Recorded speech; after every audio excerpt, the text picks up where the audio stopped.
Dobar dan.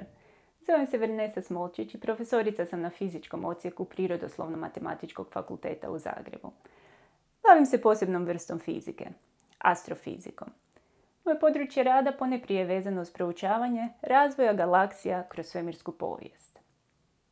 Tajanstveni svijet svemira otkrilo mi je prekrasno zvijezdano nebo iznad Mljeta. U srednjoj školi ljeta sam provodila na Mljetu i mnoge večeri, vjerojatno svaku, provela sam gledajući prekrasno nebo puno zvijezda i naš mliječni put rasprostrt po njemu, pritom brojeći zvijezde padalice. Jako me zanimalo koliko to svemir mora biti prostran, što je uopće to što vidim i kako sve to funkcionira. Moram reći da svoju ljubav prema fizici i matematici u mnogome zahvaljujem odličnoj profesorici tih predmeta u srednjoj školi, Tanji Milek. Sjećam se i mamine reakcije kad sam joj krajem srednje škole rekla da sam odlučila studirati fiziku. Na licu joj se jasno iščitavalo: ajme dijete, pa što ćeš u životu raditi s fizikom? Međutim, svašta se može raditi sa završenim studijem fizike. Biti profesor u školi ili na fakultetu, znanstvenik na nekoj znanstvenoj ustanovi, pa čak i savjetnik, odnosno konzultant u privatnom sektoru.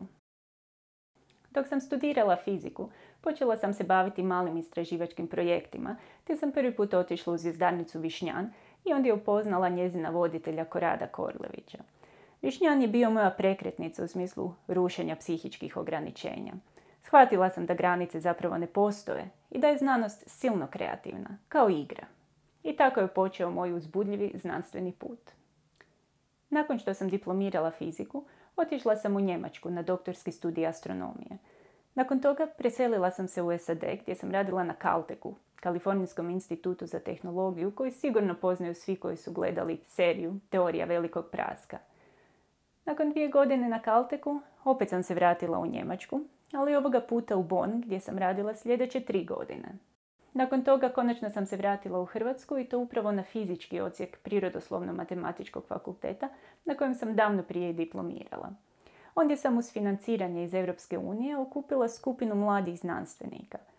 Zajedno smo proučavali kako galaksije rastu kroz svemirsku povijest, odnosno kako se njihova masa povećava zbog nastanka novih zvijezda i rasta supermasivnih crnih rupa u središtima galaksija.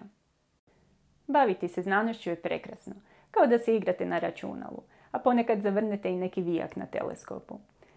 Često se misli da je znanost dosadna i suhoparna, ali ona je zapravo vrlo kreativna jer morate smisliti 100 načina kako nešto napraviti, a najbolje je to učiniti onako kako to još nitko dosad nije.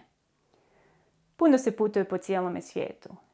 Uz život na raznim mjestima upoznaju se nove kulture i šire vlastiti vidici. Uz rad na raznim svjetskim institucijama stvarno se mnogo toga nauči, a to znanje onda možete prenijeti drugima. S druge strane, za znanost treba i mnogo truda i strpljenja. Ona uključuje mnogo učenja i neizbježno je doživjeti i uspone i padove. No to se strpljenje i trud isplate jer dovode do otkrića, uspjeha i velikog unutarnjeg zadovoljstva.